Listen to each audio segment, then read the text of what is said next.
அனைவருக்கும் வணக்கம். இன்று நாம் இந்திய வரலாற்றில் தக்காண பகுதிகளிலும் தென்னிந்தியாவில் குறிப்பாக தமிழகத்தில் இருந்த பண்டைய அரசுகளை பற்றி நாம் இங்கு தெளிவாக காண இருக்கின்றோம். தக்காணத்தில் சதவாகனர்கள் என்ற ஒரு மிகப்பெரிய அரசு பண்டை காலத்தில் ஆட்சி செய்து வந்தது. மௌரிய பேரரசிற்கு பின் மௌரிய பேரரசு மிகப்பெரிய ஒரு மிகச்சிறந்த ஒரு வலிமையான ஒரு பேரரசாக இந்திய வரலாற்றில் இருந்தது. அந்த மௌரிய பேரரசின் வீழ்ச்சிக்கு பிறகு தக்காணத்தில் ஒரு சிறந்த ஒரு அரசை ஏற்படுத்தியவர்கள் இந்த சதவாகனர்கள். இந்த சதவாகனர்கள் எவ்வாறு இவர்களுக்கு இந்த பேர் வந்தது அப்படின்னு சொல்லி புராணங்களை நம்ம ஆராய்ந்து பார்த்தோம் அப்படின்னு சொன்னா, புராணங்களின்படி சப்தம் அப்படி சொன்னா 7 என்ற அர்த்தம். 7 குதிரைகளை வாகனமாக கொண்ட சூரிய கடவுளின் வம்சத்தில் இருந்து வந்தவர்கள், சூரிய கடவுளை தங்களது வம்சமாக கருதி வந்தவர்கள் இந்த சதவாகனர்கள் என்றும், சதவாகனர்களை பற்றி சிலப்பதிகாரத்தில் இளங்கோவடிகள் இமயமலைக்கு செல்லும் பொழுது சேரன் செங்குட்டுவனுக்கு உதவியாக இருந்தவர் நூற்றுவர் கண்ணனார் அப்படின்னு குறிப்பிடப்படுகிறது. சேரன் செங்குட்டுவனே சிலப்பதிகாரத்தில் நூற்றுவ கண்ணனார் என்ற ஒரு அரசன் தனக்கு உதவி செய்ததாக, உறுதுணையாக நின்றதாக கருதுகின்றார். அந்த நூற்றுவ கண்ணனார், சப்தம் அப்படின்னு சொன்னா 100 அர்த்தம். நூற்றுவ கண்ணனார் அப்படின்னும் போது இந்த சதகர்ணி, சதம் அப்படின்னா சதகர்ணி, சதம் 100, சதகர்ணி அப்படிங்கிற ஒரு மிகச்சிறந்த சதவாகன மன்னனை பற்றி இந்த நூற்றுவ கண்ணனார் என்ற சிலப்பதிகார குறிப்பு இங்கே கூறுகின்றது. சதவாகனர்களை பற்றி அநேக கருத்துக்கள் இங்கே இருந்தாலும் நாம் வரலாற்றின் அடிப்படையில் கல்வெட்டுகள் வாயிலாகவும் நினைவு சின்னங்கள், குறிப்பாக புத்த மடாலயங்கள், சைத்தியங்கள், சாஞ்சி ஸ்தூபியில் உள்ள சிற்பங்கள் வாயிலாக, அது மட்டுமல்ல அஜந்தா குகைகளில் உள்ள 9வது குகை எண் 9 சதவாகனர்களின் ஓவியங்களை கொண்டுள்ளதாக உள்ளது. அவற்றின் வாயிலாக நாம் இன்று சதவாகனர்களின் வரலாற்றை தெளிவாக காண இருக்கின்றோம். அதே போல தென்னிந்தியாவில் குறிப்பாக பொது ஆண்டுக்கு முன் 3ஆம் நூற்றாண்டிலிருந்து பொது ஆண்டு 3ஆம் நூற்றாண்டு வரை தென்னிந்தியாவில் தமிழகத்தில் ஆட்சி செய்த மூவேந்தர்கள் என்று சொல்லக்கூடிய சேர, சோழ, பாண்டியர்கள் அவர்களது காலகட்டத்தில் இருந்த சமூக, பொருளாதார, அரசியல் நிலைகளையும் இன்று நாம் பார்வையிட உள்ளோம். இப்ப பாத்தீங்க அப்படின்னா சதவாகனர்கள்ல நம்ம புராணங்கள் வாயிலாக கிட்டத்தட்ட 30 அரசர்களை பற்றி ஒரு பெரிய ஒரு லிஸ்டே நமக்கு இருக்குது. ஆனா நம்ம 30 அரசர்களை பற்றி நாம் இங்கே தெளிவாக பார்க்க முடியாது. அதனால குறிப்பாக ஒரு சில, அதாவது முதல் அரசர், மிகச்சிறந்த அரசர், அதிக காலம் ஆட்சி செய்த அரசர், கடைசி அரசர் என்று நாம் ஒரு சில அரசர்களை பற்றி மட்டும் இங்க நம்ம பார்க்க போறோம். இப்ப சதவாகனர்களை பற்றி நாம் தெரிந்து கொள்வதற்கு முன்னாடி அவர்களுடைய மேப், சதவாகனர்களை பற்றின மேப் பார்த்தீங்கன்னா அவங்க எந்தெந்த பகுதிகளை ஆட்சி செய்தார்கள் என்று பார்த்தோம்னா, இன்னைக்கு இருக்கிற தெலுங்கானா, ஆந்திர பிரதேசம், மகாராஷ்டிரம் இந்த பகுதிகளைத்தான் சதவாகனர்கள் ஆட்சி செய்தார்கள். மௌரிய பேரரசுக்கு பின் இந்தியாவுல சில அரசர்கள் சுதந்திர அரசாக, வலிமை மிக்க அரசர்களாக ஆனாங்க. அதுல முக்கியமா இருக்கிறது யார் அப்படின்னு பாத்தீங்கன்னா, மத்திய இந்தியாவுல இருக்கிற கனிஷ்கருடைய ஆட்சி. அங்க பாத்தீங்கன்னா குஷான் எம்பையர். மத்திய இந்தியாவுல பாத்தீங்கன்னா குஷானர்கள் ஆட்சியை அமைக்கின்றார்கள். அதே போல தக்காணத்தில் யார் மௌரிய ஆட்சிக்கு பின் ஆட்சியை அமைத்தார்கள், யாரு பெரிய ஒரு வலிமை மிக்க அரசர்களாக வந்தாங்க அப்படின்னு பார்த்தோம்னா அது சதவாகனர்கள், சதவாகன பேரரசு.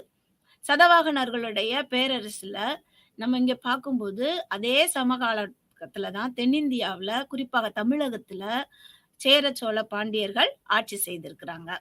அதுக்கப்புறம் சதவாகனர்கள் யாரோடெல்லாம் பகை உணர்வோடு போரிட்டார்கள் அப்படின்னு சொல்லி பார்த்தீங்கன்னா, கலிங்க நாட்டோடு, அதேபோல மேற்கு சத்ரபதிகள் என்று சொல்லக்கூடிய வெஸ்டர்ன் சத்ரப்ஸ் என்று சொல்லக்கூடிய அந்த அரசர்களோடு இவர்கள் சண்டையிட்டாங்க. அப்புறம் சாகர்கள் அவர்களோடு என்ன செஞ்சாங்க?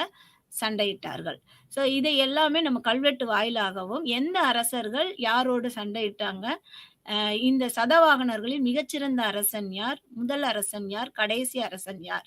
என்பதையெல்லாம் இப்பொழுது நாம் விரிவாக காணலாம்.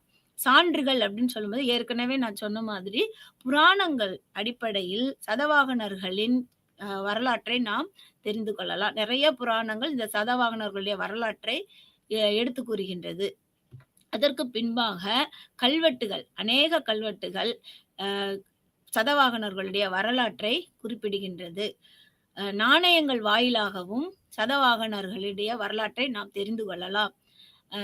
கிரேக்கர்களுக்கு பின்பு பார்த்தீங்க அப்படின்னு சொன்னா, நாணயங்கள்ல தங்களது அதாவது அரசர்களது தலையை பொறிக்கக்கூடிய ஒரு முக்கியமான ஒரு கலை, அதாவது அந்த நாணயத்துல தங்களது முகத்தை, தலையை பொறிக்கக்கூடிய ஒரு பண்பினை யார் அறிமுகப்படுத்தினா அப்படின்னு சொன்னா, இந்திய வரலாற்றுல சதவாகனர்கள் தான். அதுக்கு பின்பு நம்ம பார்க்கும்போது, நான் ஏற்கனவே சொன்ன மாரி புராணங்கள்ல கிட்டத்தட்ட 30 அரசர்களை பற்றி இங்க குறிப்பிடுகிறது. ஆனா, நம்ம ஒரு சில அரசர்களை மட்டும் தான் இங்கே நம்ம காண இருக்கிறோம். அடுத்தது பார்த்தீங்க அப்படின்னா, நாணயங்கள். நாணயங்கள் எந்த மாதிரியான உலோகங்கள்ல இருந்தது அப்படின்னா, அ ஈய ஈயத்துல, வெள்ளில அதிகமா வெளியிட்டிருக்கிறாங்க. அதுக்கப்புறம் செப்பு நாணயங்கள்ல அதிகமா வெளியிட்டிருக்கிறாங்க.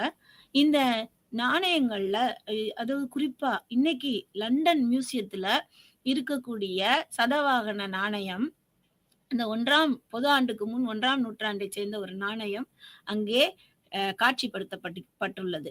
அதன் வாயிலாகவும் சதவாகனர்களின் வரலாற்றை நாம் அறிந்து கொள்ளலாம்.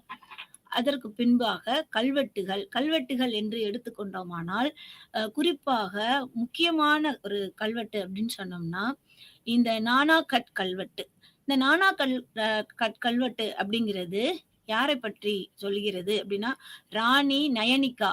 இந்த ராணி நயனிகா அவங்க என்ன பண்றாங்க அப்படின்னா, சதகர்ணியோடைய வெற்றியை பற்றி இது கூறுகிறது. அது மட்டுமல்ல, இவர்களது காலத்தில் வேள்விகள், யாகங்கள் நடத்துகின்றார்கள்.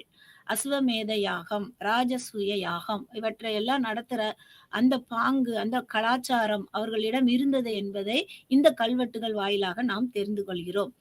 இந்த ராணி நயனிகா குறிப்பிடுகின்ற இந்த கல்வெட்டுல அஸ்வமேத யாகம் என்றால் என்ன அப்படின்னு சொல்லி பார்த்தோம் அப்படின்னு சொன்னா, ஒரு குதிரையாய் அரசர் என்ன செய்யறாரு அப்படின்னா, நாடு முழுவதும் அந்த அந்த பட்டத்து குதிரை என்ன செய்யறாங்கன்னா, நாடு முழுவதும் அதை ஓட விடுறாங்க. அந்த குதிரையோட சேர்ந்து ஒரு போர் வீரனும் செல்வான். அப்படி செல்லும் பொழுது இந்த குதிரை எங்கெல்லாம் போகுது அப்படின்னு பார்க்கும்போது, பகை நாட்டு அடுத்த நாட்டுக்குள்ளேயும் போச்சு அப்படின்னு சொன்னா, அந்த அடுத்த நாட்டு அரசர் இந்த குதிரையை கொன்றார் என்றால், அவர் இந்த நாட்டு அரசரோடு போர் புரியறதுக்கு அவர் ரெடியா இருக்கிறாருன்னு ஒரு இன்ஃபர்மேஷனை கொடுக்குறாங்கன்னு அர்த்தம். அல்லது இந்த குதிரையை அவர்கள் அப்படியே அனுப்பிட்டாங்க அப்படின்னு சொன்னா, அவங்க என்ன பண்றாங்கன்னா, இந்த அரசரின் அதிகாரத்தை ஏற்றுக்கொண்டு அந்த அரசருக்கு கீழ் தனது ஆட்சியை அமைத்துக் கொள்வதாக, அவருக்கு கப்பம் கட்டுவதற்கு தான் தயாராக இருப்பதாக அது குறிப்பிடுகிறது. அப்ப அஸ்வமேத யாகம் எப்ப நடக்குது அப்படின்னா, இந்த குதிரை சுற்றி விட்டு வரும்பொழுது அதற்கு பின் இந்த குதிரையை பலியிடுவார்கள். அப்படி பலி கொடுக்கும் போதுதான் இந்த அஸ்வமேத யாகத்தின் காரணமாக அந்த அரசரின் வலிமையானது, அதிகாரமானது நிலைநாட்டப்படுகின்றது. அடுத்தது என்ன அப்படின்னு பாத்தீங்கன்னா, ராஜசூய யாகம். இந்த ராஜசூய யாகம் அப்படின்னு சொல்றது என்ன அப்படின்னா, நிறைய பிராமணர்கள், கிட்டத்தட்ட 100க்கும் மேற்பட்ட பிராமணர்கள் சூழ இருக்க, நடுவுல வேள்வி அமைத்து, மிக பெரிய ஒரு வேள்வி தீயை அமைத்து, அந்த வேள்வி தீயில அவங்க வேதங்களை ஓதும் பொழுது அவங்க என்ன நினைச்சு ஓதுவாங்க அப்படின்னு சொன்னா, அந்த ராஜா நல்லா இருக்கணும், அந்த அரசு நல்லா இருக்கணும், மிகச்சிறந்த அரசாக, வலிமைமிக்க அரசாக வர வேண்டும் அப்படின்னு சொல்லிட்டு சூய யாகம் செய்வாங்க. ஸோ இந்த 2 குறிப்புகளும் எதிலே குறிப்பிடப்பட்டுள்ளதுன்னா, அந்த நானாக்கட் கல்வெட்டுல ராணி நயனிகாவால் குறிப்பிடப்பட்டுள்ளது. இது வந்து ஒரு மிகச்சிறந்த நமக்கு சதவாகனர்களை பற்றிய கருத்தை, வரலாற்றை எடுத்து கூறுகின்ற ஒரு கல்வெட்டாக இங்கே கருதப்படுகிறது. அதற்கு பிறகு அப்படின்னு சொல்லி பார்த்தோம்னா, ஒரு முக்கியமான கல்வெட்டு நாசிக் கல்வெட்டு. இந்த நாசிக் கல்வெட்டு அதாவது கௌதமி புத்திர சதகர்ணி அப்படின்னு சொல்லக்கூடிய மிகச் சிறந்த ஒரு சதவாகன அரசரை பற்றி, அவருடைய வெற்றிகளை பற்றி இங்கே கூறுகின்றது இந்த நாசிக் கல்வெட்டு. அடுத்தது பாத்தீங்க அப்படின்னா ஜுனாகத் கல்வெட்டு. இந்த ஜுனாகத் கல்வெட்டுல பாத்தீங்கன்னா இவை கதிகும்பா கல்வெட்டும் காரவேல கலிங்க நாட்டை ஆண்ட காரவேலனை தோற்கடித்த வரலாற்றை கூறுகின்றது. சதவாகனர்கள் காரவேலன் என்ற கலிங்க நாட்டு மன்னனை தோற்கடித்த வரலாற்றை கூறுகிறது. அதே போல ஜுனாகத் கல்வெட்டு அதாவது வசிஷ்ட புத்திர புலமாவி அவருடைய காலத்துல ருத்ரதாமனுக்கும் புலமாவிக்கும் இடையே ஏற்படுகின்ற போரை பற்றி கூறுகின்றது. ருத்ரதாமன் 2 முறை யாரை வெற்றி பெறுகின்றான் அப்படின்னா, இந்த புலமாவியை வெற்றி பெறுகின்றார். புலமாவி ருத்ரதாமனுடைய மருமகன். ருத்ரதாமன் தனது மகளை புலமாவிக்கு திருமணம் செய்து கொடுத்திருக்கிறார். ஆனாலும் இவர்களுக்குள்ள பகை உணர்வு ஏற்பட்டு இவங்க அடிக்கடி என்ன செய்யறாங்க, சண்டை போடுறாங்க. இந்த சண்டையினுடைய இறுதி என்ன அப்படின்னு சொல்லி பார்த்தா, தனது மருமகன் என்ற காரணத்தினால் ருத்ரதாமன் போரில் வெற்றி பெற்றாலும் அவனை கொல்லாமல் விட்டு விடுகின்றார். சோ இந்த கருத்தானது இந்த ஜுனாகத் கல்வெட்டுல குறிப்பிடப்பட்டுள்ளது. சோ அப்ப நம்ம இப்ப பாக்குறது சான்றுகள் பார்த்திருக்கோம். முதலாவதாக புராணங்கள் அதிகமாக சதவாகனர்களை பற்றி கூறினாலும் நம்ம வந்து வரலாற்று செய்திகளை முக்கியமாக முதன்மை ஆதாரங்கள் வாயிலாக தான் நம்ம எடுத்துக்கொள்ள வேண்டியதுள்ளது. ஆகையால் நாணயங்கள் அடிப்படையிலும் கல்வெட்டுகள் அடிப்படையிலும் நினைவு சின்னங்களான நிறைய சைத்தியங்கள், விகாரங்கள் ஆகிய குகை கல்வெட்டுகள் வாயிலாகவும் நாம் என்ன செய்கின்றோம், இந்த சதவாகனர்களின் வரலாற்றை தெரிந்து கொள்கின்றோம். இந்த சதவாகனருடைய காலம் அப்படின்னு சொல்லி பார்க்கும்போது பொது ஆண்டுக்கு முன் 1ஆம் நூற்றாண்டிலிருந்து 2ஆம் நூற்றாண்டு, பொது ஆண்டு 2ஆம் நூற்றாண்டு வரை அப்படின்னு சொல்லப்படுகிறது, 3ஆம் நூற்றாண்டு வரை என்று சொல்லப்படுகிறது. அதாவது 60ல இருந்து 225 வரை அப்படின்னு கூறப்படுகிறது. இது வந்து ஏறத்தாழதான், தோராயமாக, உறுதியாக இது வந்து இன்னும் கணிக்கப்படவில்லை. அதற்கடுத்ததாக நாம் பார்க்க இருப்பது சதவாகனர்கள் யாருன்னு பார்த்தோம், சதவாகனர்கள் பற்றிய சான்றுகள் பார்த்தோம், சதவாகனருடைய காலம் பார்த்தோம். இப்ப வந்து பார்க்க போறது சதவாகனர்கள் எந்த இடத்தை தங்களது தலைநகராக கொண்டு ஆட்சி செய்தார்கள் என்று பார்க்க இருக்கோம். இவர்களுக்கு முதலாவதாக அவர்கள் தங்களது தலைநகராக கொண்டிருந்தது இந்த பிரதிஸ்தானம் என்பது, பைத்தான் என்று சொல்லக்கூடிய இடத்தில் உள்ள பிரதிஸ்தானம் அப்படின்ற இடம், மகாராஷ்டிரால இருக்கக்கூடிய இந்த பிரதிஸ்தானத்தை தான் சதவாகனர்கள் தங்களது தலைநகராக கொண்டிருந்தார்கள். பின்பு ஆந்திர பகுதியில் உள்ள இந்த தரணிக்கோட்டை என்ற பகுதியில் உள்ள ஆந்திராவினுடைய தலைநகராக அமராவதியை தெரிந்தெடுத்தார்கள். முதல் தலைநகரம் அப்படின்னு பாத்தீங்கன்னா இந்த பிரதிஸ்தானம், 2வது தலைநகரம் அப்படின்னு பாத்தீங்கன்னா அமராவதி. இந்த 2 நம்ம வந்து மறக்க கூடாது. சதவாகனர்கள் என்று நாம் படிக்கும் பொழுது, சதவாகனர்களை பற்றி படிக்கும்போது அவர்களது தலைநகரம் எப்படி சோழர்களுக்கு உறையூர் பழைய தலைநகரமாகவும் புதிய தலைநகரம் தஞ்சாவூராகவும் இருந்தது போல, இந்த சதவாகனர்களுக்கு பிரதிஸ்தானம் பழைய தலைநகரமாகவும் புதிய தலைநகரமாக அமராவதி அமைந்துள்ளது. அதற்கு அப்புறம் பார்த்தோம் அப்படின்னு சொன்னோம்னா மொழி. இந்த சதவாகனர்கள் பயன்படுத்திய மொழி, எழுதுவதற்கும் பேசுவதற்கும் பயன்படுத்திய மொழி, சதவாகனர்களின் முதன்மை மொழி அப்படின்னு சொல்லி பார்த்தோம்னா பிராகிருதம் தான் சதவாகனர்களின் முதன்மை மொழி. அடுத்ததுதான் தெலுங்கு. முதல்ல பயன்படுத்தினது பிராகிருதம், அடுத்ததுதான் தெலுங்கு. அவர்களுடைய கல்வெட்டுகளாக இருக்கட்டும், அதுல பிராமி எழுத்து இருந்தது அப்படின்னா மொழி வந்து 2, அதாவது பைலிங்குவலா இருக்கும்.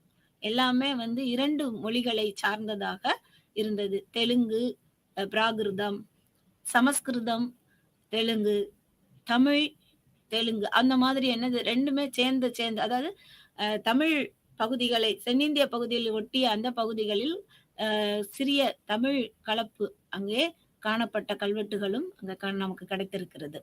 அதற்கு பின்பாக நாம் பார்க்க இருப்பது மதம்.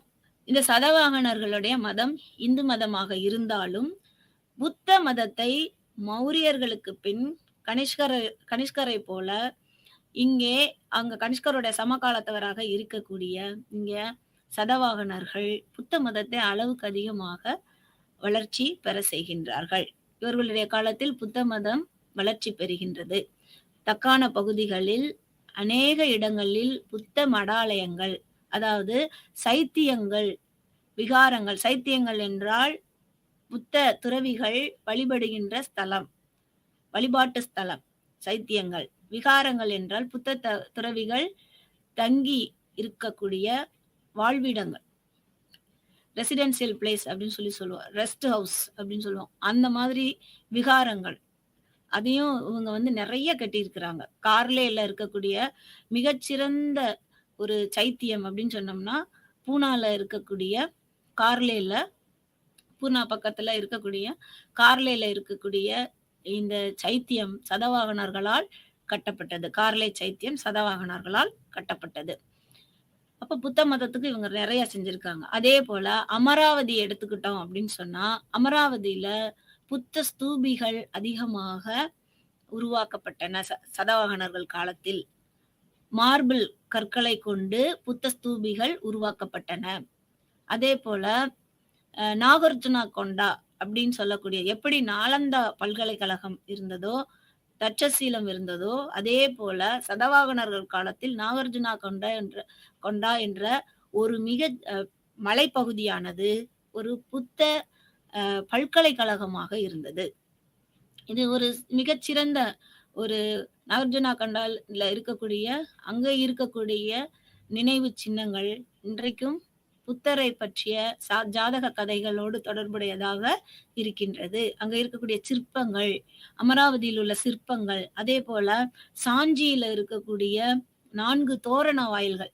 சாஞ்சி ஸ்தூபி வந்து அசோகரது காலத்துல கட்டப்பட்டாலும் அங்கே இன்றைக்கு கம்பீரமாக நிற்கக்கூடிய அந்த 4 தோரணங்களும் யாருடைய காலத்தில் கட்டப்பட்டது, எழுப்பப்பட்டது அப்படின்னு சொல்லி பார்த்தீங்க அப்படின்னா சதவாகனர்கள் காலத்தில் அந்த தோரண வாயில்கள் எழுப்பப்பட்டது. அங்கே இருக்கக்கூடிய சிற்பங்கள் கலைநுட்பத்தோடு மிகச்சிறந்த முறையில வந்து செதுக்கப்பட்டுள்ளது. இப்ப இதெல்லாமே வந்து பாத்தீங்க அப்படின்னா சதவாகனர்களுடைய சமய பொறையை எடுத்துரைக்கிறது. சதவாகனர்கள் இந்து மதத்தை சார்ந்தவர்களாக இருந்தாலும் புத்த மதத்தை போற்றி வளர்த்தியுள்ளனர். அதற்கு எடுத்துக்காட்டு அநேக கல்வெட்டுகளும் நினைவு சின்னங்களும் ஆகும். அதற்கு பின்பாக இவர்கள் யாருக்கு பின் ஆட்சி செய்தார்கள்? மௌரியர்களுக்கு பின் ஆட்சி செய்தார்கள். சதவாகனர்களுக்கு பின் யாரு ஆந்திராவை ஆட்சி செய்தா அப்படின்னு சொன்னா இந்த இக்ஷவாகுகள் என்று சொல்லக்கூடிய அரசர்கள். ஆக நாம் தெரிந்து கொள்ள இருப்பது என்ன அப்படின்னு சொல்லி பார்த்தோன்னா, மௌரிய பேரரசு ஒரு மிகச்சிறந்த மௌரிய பேரரசு ஆட்சி செய்தது. இமயமலையில இருந்து தென்னிந்தியால ஆந்திரா வரைக்கும் மௌரிய பேரரசின் கீழ் இருந்தது. இந்த ஒட்டுமொத்த பேரரசு வீழ்ச்சி அடைந்த பின்பு இந்தியாவுல பல பேரரசுகள் உருவாக்கப்பட்டன. குறிப்பாக மத்திய இந்தியாவில் குஷானர்களும், தக்காணத்தில் சதவாகனர்களும், தென்னிந்தியாவில் மூவேந்தர்களான சேர சோழ பாண்டியர்களும் இருந்தாங்க.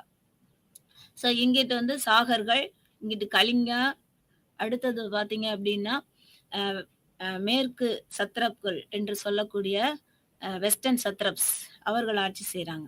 ஸோ இந்த பகுதிகளை எல்லாத்தையும் நம்ம மௌரிய பேரரசுக்கு பின்னாடி எழுந்த ஒரு மிகச்சிறந்த அரசுகள். அதில் நாம இன்னைக்கு பார்த்துக்கிட்டு இருக்கிறது சதவாகன அரசர்களை பற்றி. ஸோ இந்த சதவாகன அரசு நாளடைவில் என்ன ஆச்சு அப்படின்னு சொன்னா 4ஆக உடைந்து இன்னைக்கு இருக்கிற ஆந்திர பகுதியை ஆட்சி செய்தவர்கள் இக்ஷவாகுகள்.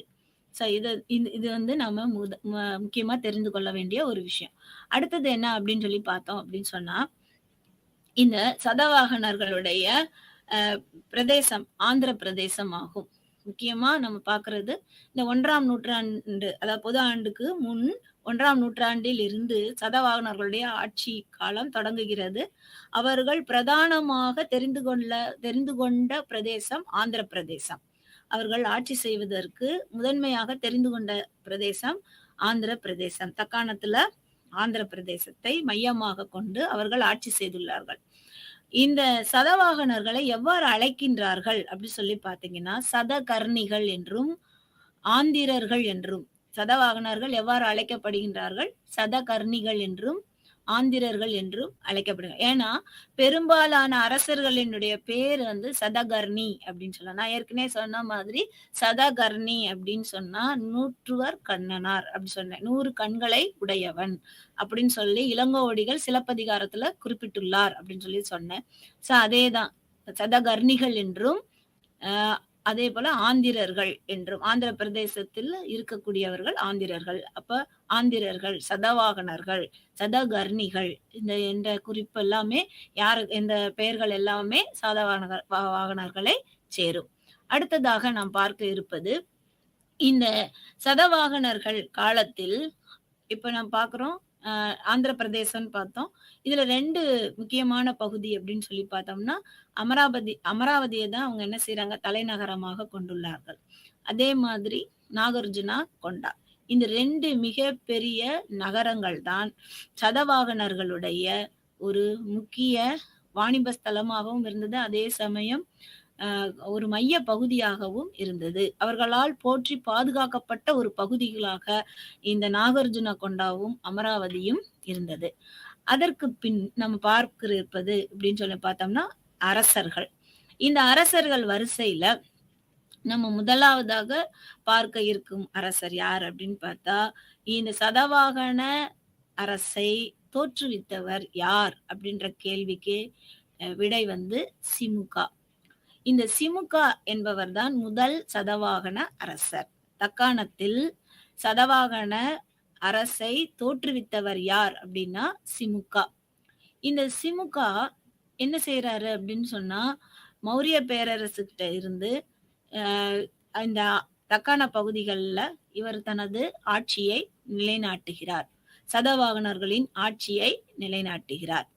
அதற்கு பின்பாக இவர் வந்து எந்த இடத்தெல்லாம் கைப்பற்றாரு அப்படின்னு சொல்லி பார்த்தோம்னா, மாலவம், விதர்பா, அனுபா. மாலவம், விதர்பா, அனுபா போன்ற பகுதிகளை எல்லாம் இவர் வந்து கைப்பற்றாரு சிமுகா. இந்த சிமுகாவுக்கு உடன் ஒத்துழைப்பாக இருந்தவர் யாரு அப்படின்னா, உறுதுணையாக இருந்தவர். சிமுகா வந்து முழுமையான இந்த சதவாகனர்களுடைய வெற்றிக்கு சிமுகா மட்டும் காரணம் அல்ல. இவருடைய சகோதரன் கன்கா அப்படின்னு சொல்லக்கூடியவர். இந்த கன்காவால் இவர் என்ன செய்யப்படுறாருன்னா கொலை செய்யப்படுறாரு. அதே மாதிரி பாத்தீங்க அப்படின்னா சுங்கர்களை தோற்கடிக்கிறார். சுங்காஸ் அப்படின்னு சொல்லக்கூடிய சதவாகனர்களின் சமகாலத்தவர்கள் சுங்காஸ், சாகர்கள், சுங்கர்கள், அப்புறம் காரவேலர்கள், அங்க குஷானர்கள், தென்னிந்தியால சேர, சோழ, பாண்டியர்கள், இவர்கள் எல்லாமே சமகாலத்தவர்கள். இப்ப இந்த சிமுகாவை யார் கொல்றா அப்படின்னா, தனது சகோதரனான கன்கா வந்து கொன்றார். இப்ப கொன்னுட்டு அவர் வந்து பட்டத்துக்கு வர்றாரு. அப்ப முதல் அரசர் அப்படின்னு சொன்னோம்னா சிமுகா தான் சதவாகன பேரரசை தோற்றுவித்தவர். இவருடைய சகோதரன் பெயர் கன்கா. இந்த இவர் பெற்ற வெற்றிகளுக்கு உறுதுணையாக இருந்தவரும் கன்கா. ஆட்சிக்கு வரணும் அப்படின்ற ஒரு பேராசையில சிமுகாவை கன்கா வந்து என்ன செஞ்சுறாரு? கொலை செய்துறாரு. அப்ப 2வது பேரரசாக வர்றது யாரு அப்படின்னு சொல்லி பார்த்தா கன்கா. சிமுகாவிற்கு பின் ஆட்சிக்கு வருபவர் யாரு? பட்டத்திற்கு வருபவர் இந்த கன்கா.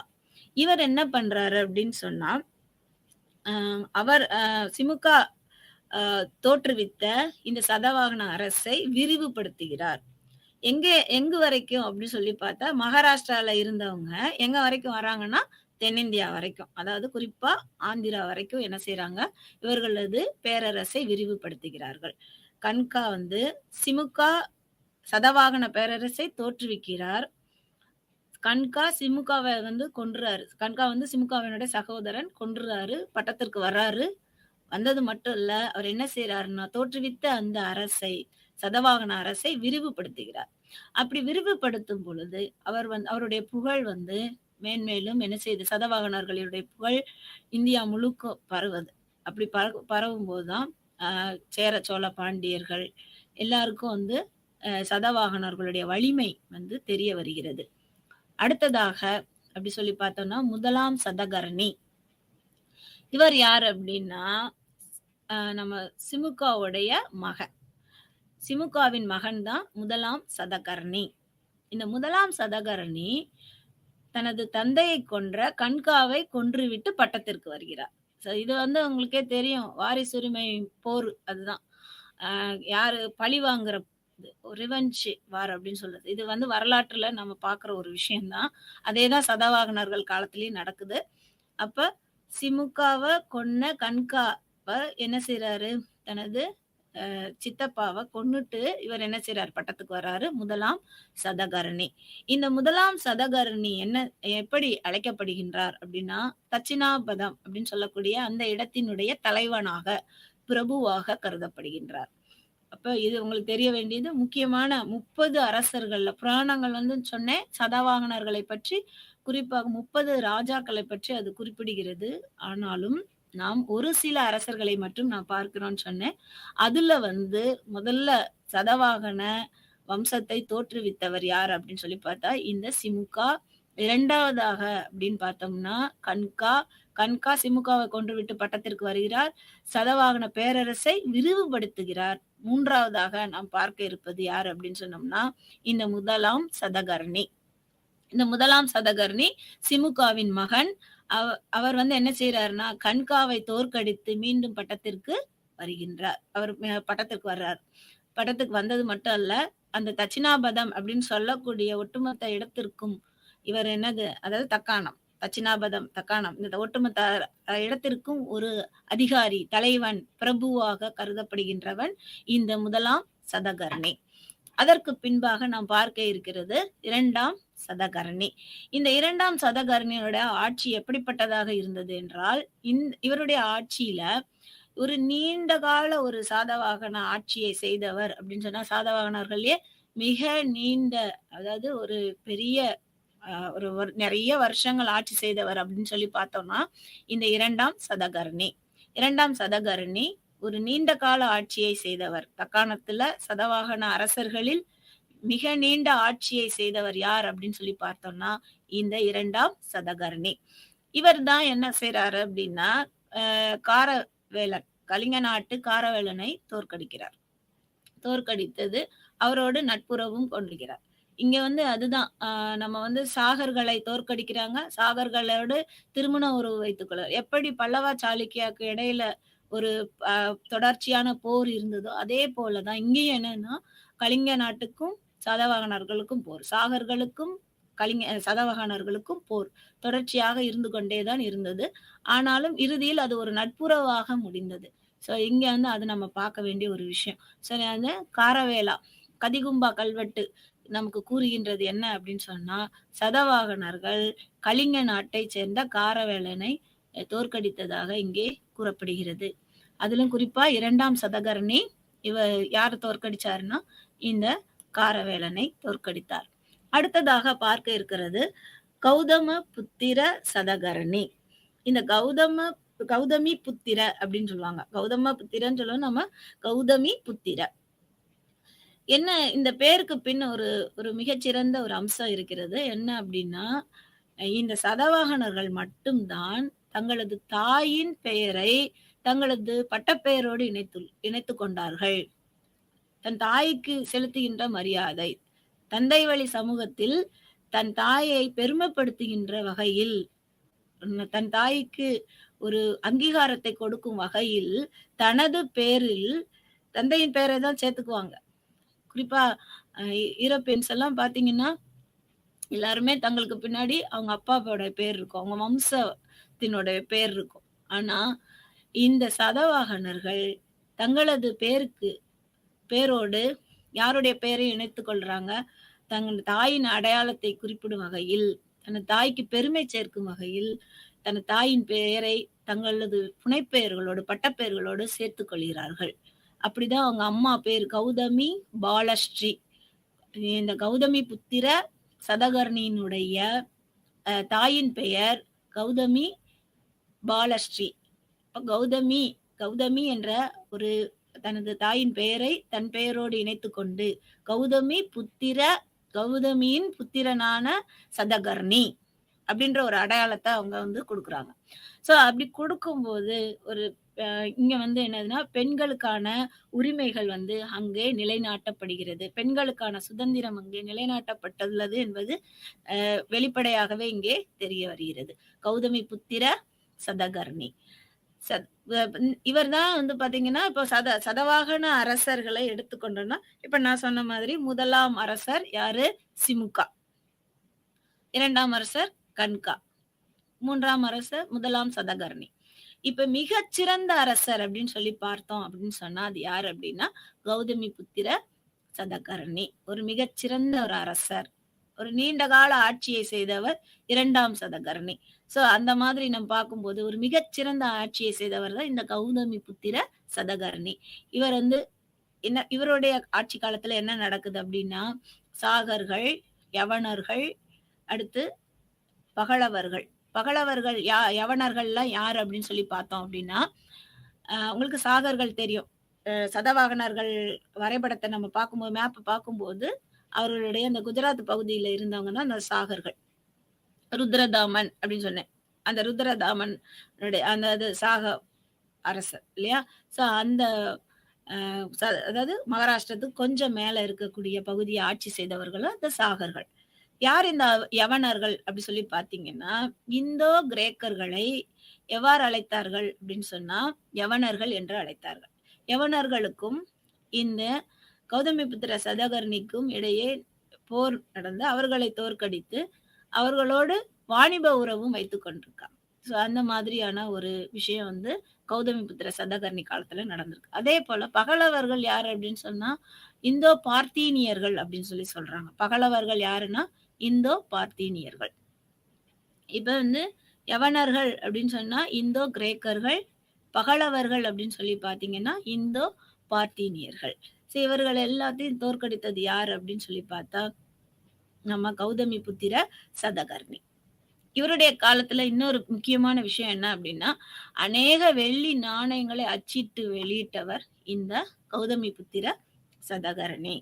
இவருடைய காலத்துல வெள்ளி நாணயங்களை தங்களது தலைகளை பொறிக்கக்கூடிய ஒரு பாங்கை இவர்கள் அறிமுகப்படுத்தியுள்ளனர்.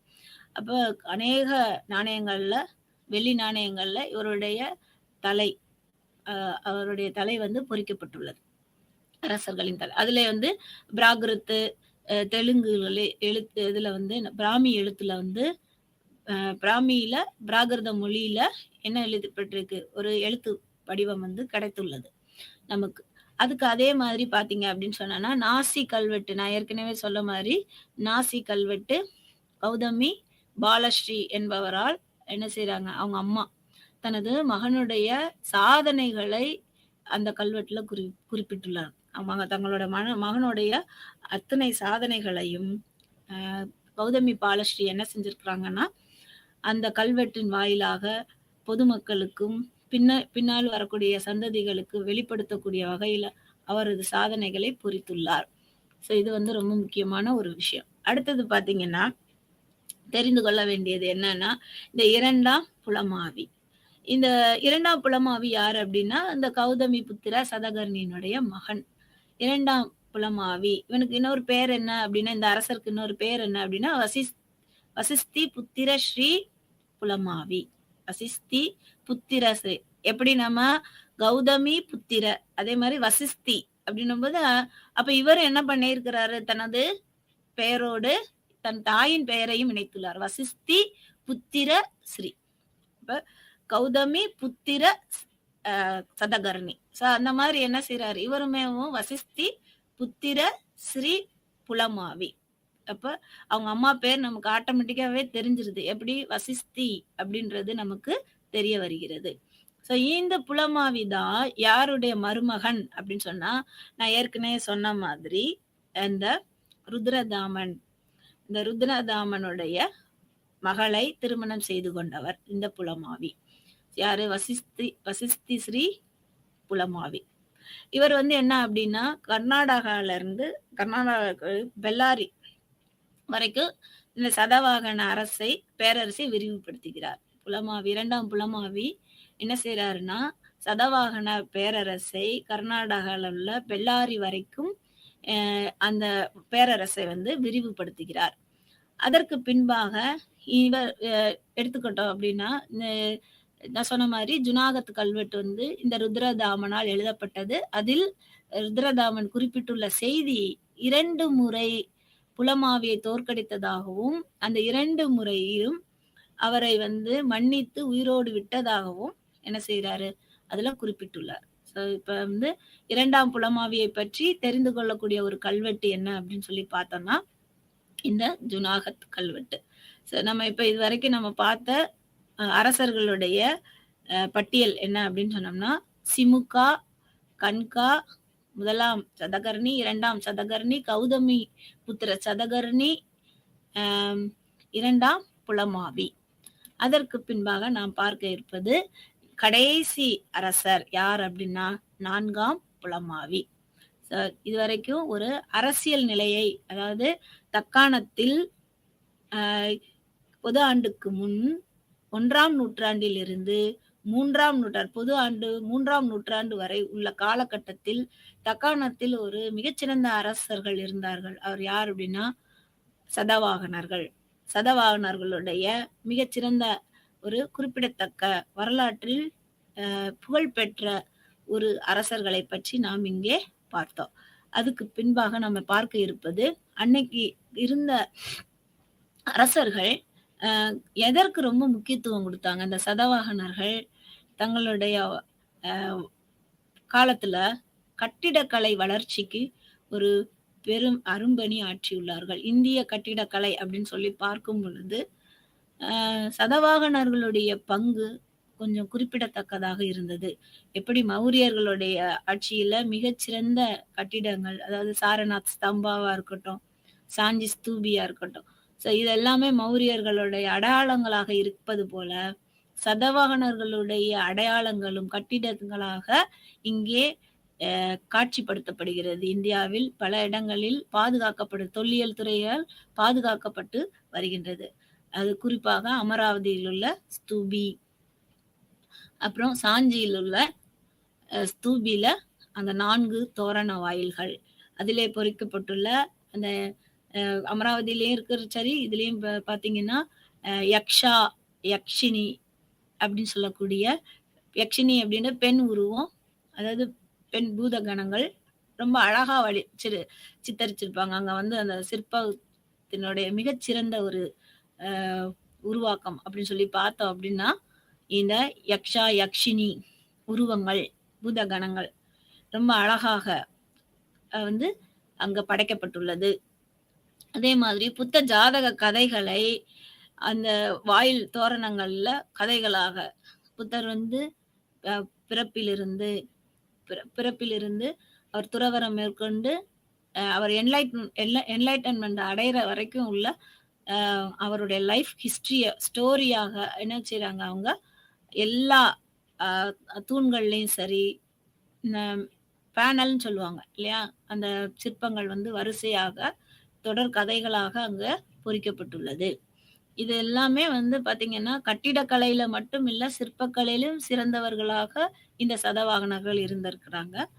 குறிப்பா பாத்தீங்கன்னா புத்த ஜாதக கதைகள் தான் இந்த புத்த மடாலயங்கள்ல, சைத்தியங்கள்ல, விகாரங்கள்ல, ஸ்தூபிகள்ல இவங்க புத்த ஜாதக கதைகளை தான் பெரும்பாலும் முன்னிலைப்படுத்தி உள்ளார்கள். இதுல இருந்து அவர்கள் ஒரு சமய பொறையோடு வாழ்ந்தார்கள் என்பதும் தெரிய வருகிறது.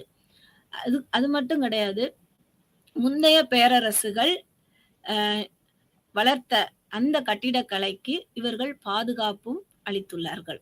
அதுக்குதான் எக்ஸாம்பிள் நான் சாஞ்சி ஸ்தூபி சொன்னேன். சாஞ்சி ஸ்தூபி மௌரிய பேரரசால் கட்டப்பட்டது என்றாலும் அதை மேலும் அழகுபடுத்தக்கூடிய ஒரு வகையில சதவாகனர்கள் ஈடுபட்டார்கள் என்றால் கட்டிடக்கலையை பாதுகாக்கக்கூடிய ஒரு நல்ல ஒரு ஒரு திறனை உடையவர்களாக இவர்கள் இருந்தார்கள். அப்ப அவங்க என்ன செஞ்சிருக்காங்க, பழம்பொருட்களை இப்ப அந்த அந்த ஆர்க்கிடெக்சர வந்து நம்ம என்ன செய்யணும், பிரிசர்வ் பண்ணணுன்ற ஒரு ஐடியா இந்த சதவாகனர்களுக்குள் இருந்தது. அதை மேலும் ஸ்ட்ரென்தன் பண்ணணும். புரொடெக்ட் பண்றது மட்டும் கிடையாது. அத வந்து என்ன செய்யணும், இன்னமும் அத வந்து என்ன செய்யணும், அழகு பெற செய்யணும். பியூட்டிஃபை பண்றது. மேலும் அழகு படுத்தக்கூடிய ஒரு அம்சம் வந்து இந்த சதவாகனர்கள்ட்ட இருந்திருக்கு அப்படிங்கிறதையும் நம்ம தெரிஞ்சுக்கலாம். அதுக்கு அடுத்து பார்த்தோம் அப்படின்னு சொன்னா, நான் சொன்ன மாதிரி கார்லேல இருக்கக்கூடிய சைத்தியம். மிக உயரமான மலையில ரொம்ப அழகா பிரம்மாண்டமா அப்படின்னு சைத்தியங்கள் என்றால் நான் சொன்ன மாதிரி புத்த துறவிகள் வழிபடுகின்ற ஒரு ஸ்தலம் தான் இந்த சைத்தியங்கள். இந்த சைத்தியங்கள்ல பாத்தீங்கன்னா நடுவுல இருந்து ஒரு புத்தருடைய இந்த ஸ்தூபி இருக்கும். ஸ்தூபி வந்து பாத்தீங்கன்னா ஓட்டிவ் ஸ்தூபி அப்படின்னு சொல்லுவாங்க. கொஞ்சம் நீளமா இருக்கும். எப்படி சாஞ்சி ஸ்தூபி வந்து ஒரு இந்த அதாவது அரை வட்ட வடிவமாக இருக்கும். இது வந்து நீள்வட்ட வடிவமாக இருக்கும். நீளமா இருக்கும். ஸோ அதே மாதிரி ஹார்ஸ் ஷூ ஷேப் இந்த சைத்தியங்களோட ஷேப் அப்படின்னு சொல்லி பார்த்தீங்கன்னாலே செவ்வக வடிவில் இருக்கும். அதே மாதிரி நிறைய பில்லர்ஸ் இருக்கும். காலம்ஸ் அப்படின்னு சொல்லக்கூடிய நிறைய தூண்களை கொண்டதாக ரொம்ப அருமையா ஒரு தியான மண்டபத்துக்குள்ள நம்ம உட்காந்தோன்னா எப்படி இருக்குமோ அது மாதிரி அங்க உள்ள போனாலே அந்த ஒரு அட்மாஸ்பியர் கிடைக்கும் நமக்கு. அப்ப அந்த அளவுக்கு அந்த சைத்தியங்கள் வந்து ஒரு அமைதியான ஒரு சூழலை கொண்டுள்ளதாக இருக்கும். அதே போல விகாரங்கள் அப்படின்னு சொல்லி பாத்தீங்கன்னா நிறைய விகாரங்களும் இவர்களால் எழுப்பப்பட்டுள்ளது. புத்த துறவிகளுக்காக அவர்கள் வந்து தங்கி அவங்க வந்து என்ன செய்வாங்க, ஒரு இடத்துல இருந்து இன்னொரு இடத்திற்கு அவங்க தொடர்ந்து பயணம் யாத்திரை செய்து கொண்டிருக்கும் பொழுது அவர்கள் தங்கி இளைப்பாறுவதற்காக எழுப்பப்பட்டதுதான் இந்த விகாரங்கள். இந்த சைத்தியங்களுக்கும் விகாரங்களுக்கும் இவங்க என்ன செஞ்சாங்கன்னா, எப்படி தமிழகத்துல நீங்க பார்க்கும்போது சேர சோழர் பாண்டியர் இல்ல பிற்காலத்துல பல்லவர்கள், சோழர்கள், ஆதிக்க சோழர்கள், பாண்டியர்கள் பிராமணர்களுக்கு நிலங்களை தானமாக பிரம்மதேயம் அப்படி சொல்லி சொல்றாங்க. கோயில்களுக்கு தானமாக கொடுத்தது தேவதானம் அப்படின்னு சொல்லி சொல்றாங்க. அதே மாதிரி சமணம் அந்த மொனாஸ்ட்ரிஸ் அப்படி சொல்லி மடாலயங்களுக்கு புத்த பள்ளிகளுக்கு கொடுத்தது பள்ளி சந்தம் அப்படின்னு சொல்லி சொல்றாங்க. சோ அந்த மாதிரி சதவாகனர்களும் இந்த புத்த துறவிகளுக்கும் இந்த மடாலங்களுக்காக தங்களது நிலத்தை தானமாக கொடுத்துள்ளார்கள். அந்த மாதிரியான கல்வெட்டுகளும் குறிப்புகளும் குறிப்பாக ஆண்கள் மட்டுமல்ல பெண்களும் நிலங்களை தானமாக கொடுக்கப்பட்டுள்ள செய்தி வந்து இங்கே கல்வெட்டு வாயிலாக நமக்கு கிடைக்கப்பட்டுள்ளது. அதற்கு பின்பாக நான் என்ன சொல்ல வரேன் அப்படின்னா, இவங்களுடைய ஸ்பெஷல் ஃபீச்சர்ஸ் அப்படின்னு சொல்லுவோம். சிறப்புத்தன்மை கட்டிடக்கலையினுடைய சதவாகனர்களுடைய சிறப்புத்தன்மை என்னன்னா, அமராவதியில இருக்கக்கூடிய ஸ்தூபி எல்லாமே எப்படி இருக்கும் அப்படின்னா மார்பிள்ல இருக்கும். அப்ப சாஞ்சி ஸ்தூபிக்கும் அமராவதி ஸ்தூபிக்கும் வித்தியாசம். இது கொஞ்சம் டெக்கரேட்டிவா இருக்கும். அங்க வந்து அது வந்து கொஞ்சம் பிளைனா இருக்கும். ஸோ இந்த மாதிரி சில விஷயங்கள் வேறுபாடுகள் நமக்கு காணப்படுகிறது. அதே போல இப்ப பாத்தீங்க அப்படின்னா ஹீனயானம் மகாயானிசம். ஸோ மகாயானிசம் வரும் பொழுது புத்தர் வந்து உருவ வழிபாடு வருகிறது.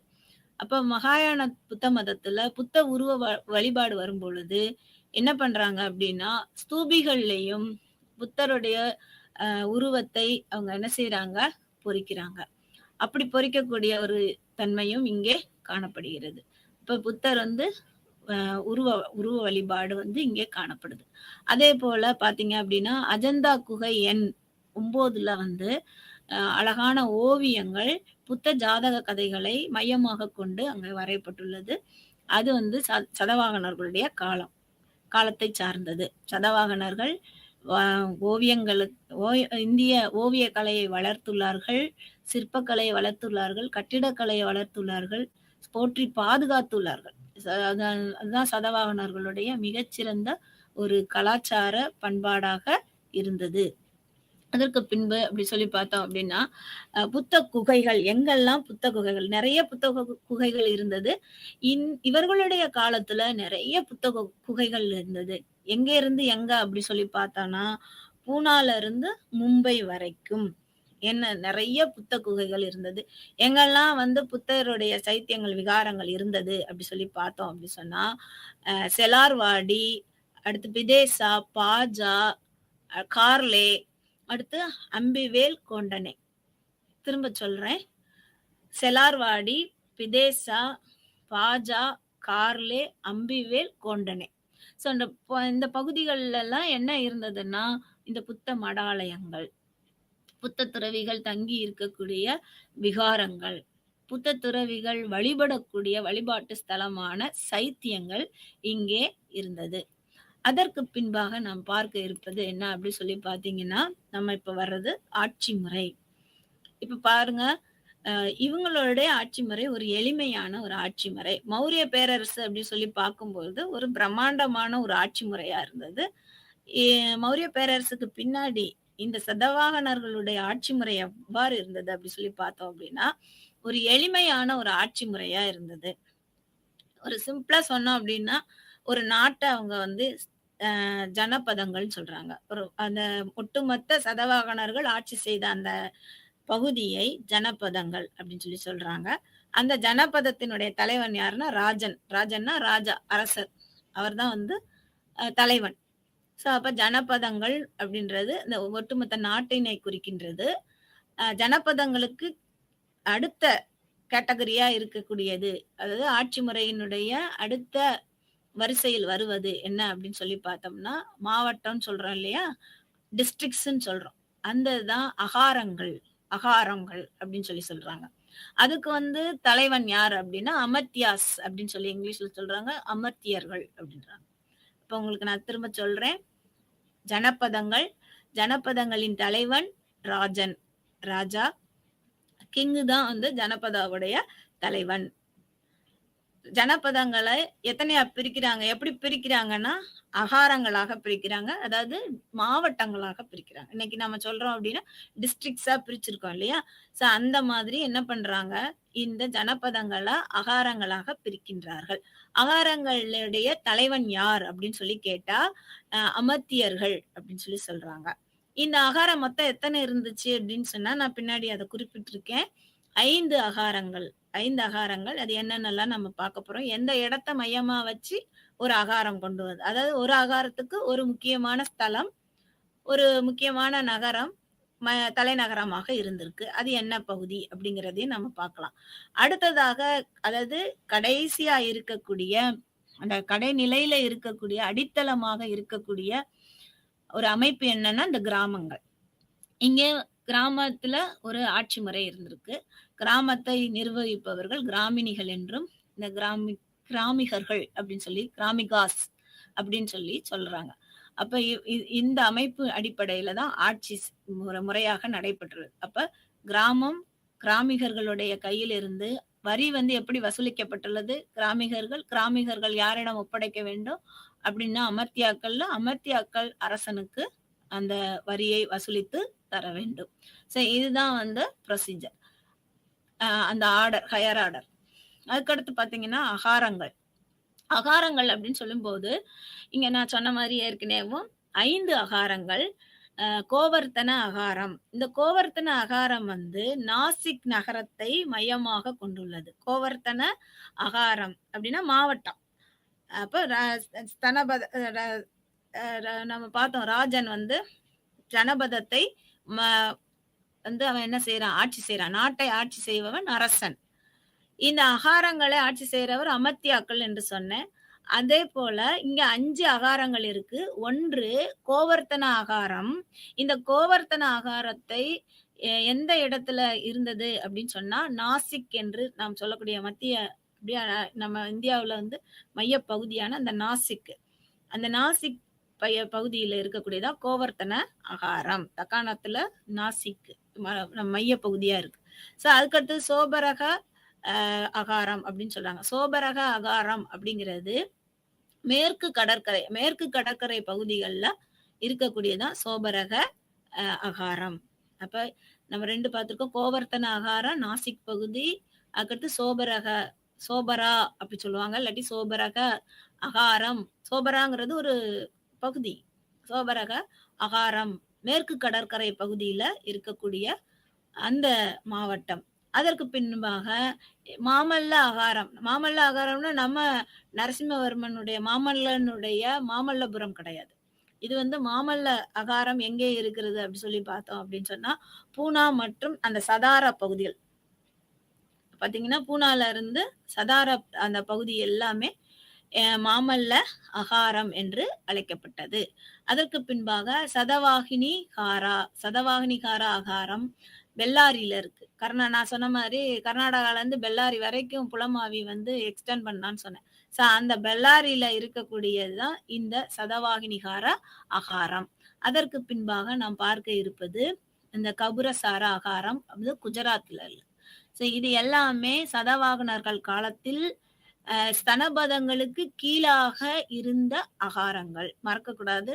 இங்க வந்து நம்ம பார்க்கிறோம் மாகாணங்கள், ப்ராவின்சஸ்ன்னு பார்க்கலாம். இங்க வந்து நம்ம பார்க்கிறது அகாரங்கள் அப்படி சொல்லி பார்க்கிறோம். இந்த அகாரம் வந்து 5 அகாரங்கள் ஆட்சி முறையில பார்க்கும்போது ஒரு வித்தியாசமான ஒரு அமைப்பு. சிம்பிளா இருக்குன்னு சொன்னேன். அதுதான் ஜனபதத்துக்கு கீழே அகாரங்கள், அகாரங்களுக்கு கீழே கிராமங்கள். ஒரு ஒரு ஒரு எளிமையான ஒரு ஆட்சி முறை. நம்ம எளிமையா அதை புரிந்து கொள்ளக்கூடிய வகையில ஒரு ஆட்சியை அமைத்தவர்கள் சதவாகனர்கள். அதுக்கப்புறம் கிராமங்கள் பார்த்தோம். அதாவது ஊரக பகுதி அப்படின்னு சொல்லக்கூடிய அந்த பகுதியை ஆட்சி செய்தவர்கள்ல மிக குறிப்பிடத்தக்கவர்கள் இந்த கவுல்மீகர்கள் அப்படிங்கிறவர்கள் இராணுவ படைத்தளங்களை வைத்து அதற்கு பொறுப்பாக இருந்து கிராம பகுதிகளை பாதுகாக்க கூடியவர்கள். இது வந்து எதற்கு முன்னோடியாக இருக்கிறது அப்படின்னு பாத்தீங்கன்னா, ஐரோப்பாவுல இருந்த நிலமானிய முறை அமைப்பு. அதாவது பிரபுக்கள் வந்து என்ன செய்யறாங்க, நிலமானிய பிரபுக்கள் அவர்கள் வந்து இராணுவத்தை வைத்து கொண்டு மக்களை பாதுகாத்து கொண்டு நிலத்தையும் பாதுகாக்கக்கூடிய ஒரு பாங்கு இருந்தது இல்லையா? அந்த மாதிரி இங்க வந்து சதவாகனர்கள் தக்காணத்துல வந்து இந்த கவுல்மிகர்கள் கிராமங்கள்ல இராணுவ படைகளுடைய உதவியோடு அவர்களது அதிகாரத்தையும் அவர்களது ஆட்சியையும் செய்துள்ளார்கள். அதுதான் வந்து இங்க வந்து கிராமத்துல வந்து இந்த கவுல்மீகர்களுடைய அதிகாரம் அதாவது அதிகமாக இருந்தது. அதற்கு பின்பாக அப்படி சொல்லி பார்த்தோம் அப்படின்னா ரொம்ப முக்கியமான ஒரு விஷயம் வந்து ராஜா தான் என்ன செய்ய முடியும்னா நாணயத்தை அச்சிட்டு வெளியிட முடியும். நாணயத்தை அச்சிட்டு வெளியிடக்கூடிய அதிகாரத்தை கொண்டவர் வந்து சதவாகனர்கள்ல ராஜா மட்டும்தான். அது வந்து மற்ற யாருக்கும் அந்த அதிகாரம் வழங்கப்படவில்லை. அதுக்கு அடுத்து பாத்தீங்கன்னா இன்னொரு பதவி இருக்கு, சேனாபதி. இவர்கள் யாருன்னா மாகாண ஆளுநர்களாக கருதப்படுகிறார்கள்.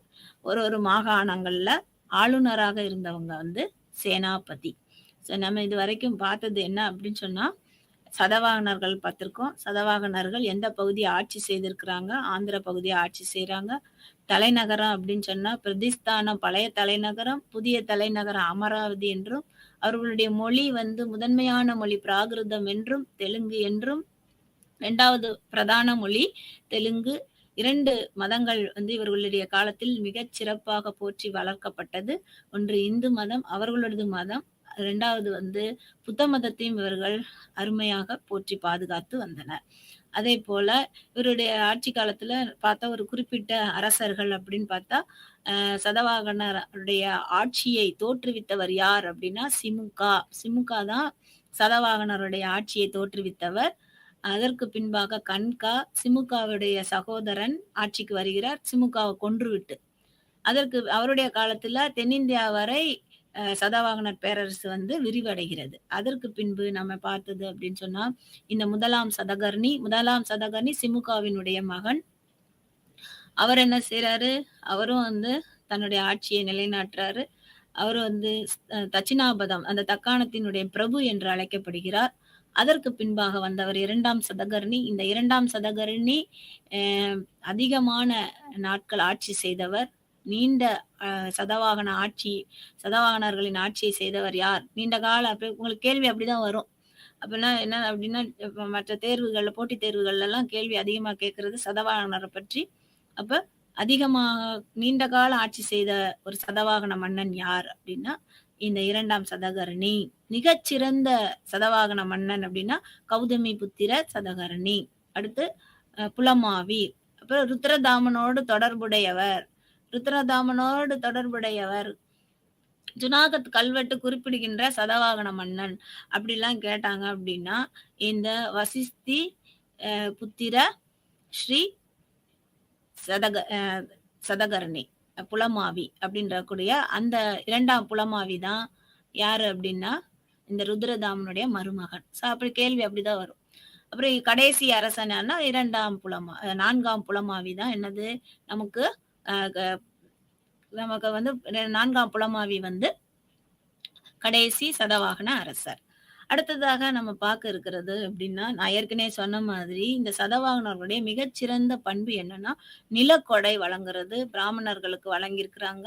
புத்த மடாலயங்களுக்கு வழங்கியிருக்கிறாங்க. அதே மாதிரி நிகம சபை என்று ஒன்றை அமைத்து, இந்த நிலக்கொடை வழங்குவதை பற்றிய ஒரு குறிப்பேடுகளை எழுதக்கூடிய ஒரு அமைப்பு வந்து சதவாகனர் காலத்துல இருந்திருக்கு. நிகம சபை, நிகம சங்கா அப்படின்னு சொல்லுவாங்க. அந்த நிகம சபையை இந்த சதவாகனர்கள் காலத்தில் அமைத்து, அதை முறையாக யாருக்கு கொடை வழங்கப்படுகிறது, யார் அதை அனுபவிக்க வேண்டும் என்பது அது வந்து தெளிவாக எழுதப்பட்ட ஒரு காலகட்டம் இந்த சதவாகனர்களுடைய காலகட்டம். அதுக்கடுத்து பார்த்தீங்கன்னா, துறைமுகங்கள். இவர்களுடைய காலத்துல வாணிபம் சிறந்த முறையில இருந்தது. துறைமுகங்கள் அப்படின்னு சொல்லி பார்க்கும்போது, இந்த பருக்கு, கல்யாண், சோபரா ஏற்கனவே சொன்ன மாரி அகாரத்துல நான் அகாரம் அப்படின்னு சொல்லி சொன்னேன். மேற்கு கடற்கரையை சார்ந்த அந்த சோபரக அகாரம். அது வந்து கொங்கன் கடற்கரையில உள்ளது. இது வந்து அதுக்கடுத்து அது பார்த்தீங்கன்னா, இந்த பெரிப்ளஸ் ஆஃப் எர்த்ரியன் சி அப்படிங்கிறது கிரேக்கர்களோடு இவர்களுக்கு வாணிப தொடர்பு என்பதை அது அந்த வெளிநாட்டவர் குறிப்பு நமக்கு தெரியப்படுத்துகிறது. அப்புறம் உள்நாட்டு குறிப்புல நாசிக், ஜுனார்க் போன்ற பகுதிகள் எல்லாம் இங்கே இருக்கிறது. சமூகம் அப்படின்னு சொல்லி பார்த்தீங்கன்னா, மனு தர்மத்தை அடிப்படையாக கொண்டு இவர்கள் வாழ்ந்தார்கள். அறநெறியை அடிப்படையாக கொண்டு இவர்கள் வாழ்ந்தார்கள். தங்க அரசர்கள் தங்களது தாயின் பெயரை தனது பட்டப்பெயரோடு சேர்த்து கொண்டார்கள். இதெல்லாம் வந்து பெண்களை வந்து புகழக்கூடிய, பெண்களுக்கு முக்கியத்துவம் அளிக்கக்கூடிய ஒரு விதத்தை இங்கே நம்ம வந்து பார்க்கலாம். அதுக்கடுத்து பார்த்தீங்க இவர்கள் சதவாகனர் தங்களை பிராமணர்கள் என்றும் சத்திரியர்கள் அல்ல என்றும் அவர்கள் என்ன செய்கிறாங்க குறிப்பிடுகின்றார்கள். அதற்கான ஆவணங்கள் புராணங்கள் வாயிலாக நம்ம வந்து எடுத்துக்கலாம். அதுக்கடுத்து பார்த்தீங்கன்னா, நிறைய கிரேக்கர்கள் புத்த மடாலயங்களுக்கு நன்கொடை வழங்குல ஒரு பாங்கு இங்க இருந்தது. அதற்கு அடுத்து தென்னிந்திய தமிழகத்துல உங்களுக்கு தெரிஞ்ச மாதிரி சேர, சோழ, பாண்டியர்கள், சேரர்கள் கரூரை வந்து மையமாக வைத்து ஆட்சி செய்திருக்கிறாங்க. முசிறி என்பது அவர்களது துறைமுகமாக இருந்தது. சோழர்கள் வந்து உறையூர், புகார் வந்து அவர்களுடைய துறைமுகம். உறையூர் வந்து அவங்களுடைய தலைநகரம், புகார் வந்து துறைமுகம். அதற்கு பின்பாக பாண்டியர்கள் என்று எடுத்துக்கொள்ளும் பொழுது கபாடபுரம் இடைச்சங்க காலத்தின் தலைநகரமாக இருந்தது. கடைச்சங்க காலத்தின் தலைநகரம் வந்து மதுரையாக இருந்தது. இந்த மதுரை வந்து தலைநகரமாகவும், கொற்கை என்று அவர்களது துறைமுகமாகவும் இருந்தது பாண்டியர்களுடைய. இந்த தென்னிந்திய அமைப்புல வந்து ஒரு சுற்றுச்சூழலை மையமாக கொண்ட ஒரு சமூகம் வந்து காணப்பட்டது. அது ஏற்கனவே நமக்கு தெரியும். ஐவகை நிலங்கள், குறிஞ்சி, முல்லை, மருதம், நெய்தல், பாலை. இது வந்து ரொம்ப அதுக்கடுத்து பார்த்தீங்கன்னா, ஐவகை நிலங்கள்ல ரொம்ப போற்றுதற்குரிய நிலம் அப்படின்னு சொல்லி பார்த்தீங்க அப்படின்னா மருத நிலம். மருத நிலத்தை போற்றுதற்குரிய நிலமாக இருந்தது. இங்க வந்து பண்டமாற்று முறை இருந்தது. அடுத்ததாக அரசன் எவ்வாறு அழைக்கப்பட்டான் அப்படின்னா, பெருமகன், கோமகன் என்றெல்லாம் அழைக்கப்பட்டான். கொடை வழங்குதல் அரசனின் தலையாய பணியாக இருந்தது. அரசன் எவ்வகை பொருட்களை கொடையாக கொடுத்தான் அப்படின்னு சொல்லி பார்க்கும் பொழுது, யானை, குதிரை, அப்புறம் வந்து தங்க தாமரை எல்லாம் வந்து கொடையாக கொடுத்ததாக இலக்கியங்கள், சங்க இலக்கியங்கள் நமக்கு குறிப்பிடுகின்றன. அதற்கு அடுத்ததாக மூவேந்தர்கள் எப்படிப்பட்டவர்கள் அப்படின்னு சொல்லி பார்க்கும்போது, நிலையான ஒரு ஒரு ஒரு படை வைத்திருந்தார்கள். நிலையான வரியை வசூலிக்கக்கூடியவர்களாக இருந்தாங்க. அடுத்து அதிகாரம் படைத்தவர்களாக இருந்தாங்க. ஸ்தல ஆட்சி முறைக்கு அதிகாரியாக இருந்தார்கள். அதற்கு பின்பாக அசோகரது கல்வெட்டுகளில் இந்த மூவேந்தர்களை பற்றி குறிப்பிடப்பட்டுள்ளது. இறுதியாக பொருளாதாரம் சங்க காலத்துல வந்து பாத்தீங்கன்னா, குறிப்பாக இந்த மூவேந்தர்கள் காலத்துல அதிகமாக ரோமானியர்களோடு வாணிப தொடர்பு வைத்திருக்காங்க. அதற்கு எடுத்துக்காட்டு அரிக்கமேடுல நடைபெற்ற அகழ்வாரை மூலம் கிடைக்கப்பட்ட ரோமானிய தங்க நாணயங்கள் வாயிலாக நமது தமிழர்களுக்கும் ரோமானியர்களுக்கு இடையே இந்த வாணிப தொடர்பு வெளிப்படுகின்றது. அ இறுதியாக சங்க காலத்துல ஒரு சிறப்பான ஒரு ஆட்சி அமைப்பு முறைக்கு காரணம் ஐம்பெருங்குழு எண்பேராயம். இவர்கள் 5 குழுக்களை கொண்ட ஒரு 8 பேரை குழுக்களாக கொண்ட ஒரு அமைப்பு மிகச்சிறந்த ஆட்சி முறையை அமைத்தது. அம் இன்றைய பாடத்தில் நாம் சாதவாகனர்களைப் பற்றியும், தென்னிந்தியாவில் குறிப்பாக தமிழகத்தில் உள்ள ஆட்சி முறையைப் பற்றியும் நாம் தெளிவாக கற்றறிந்தோம். நன்றி, வணக்கம்.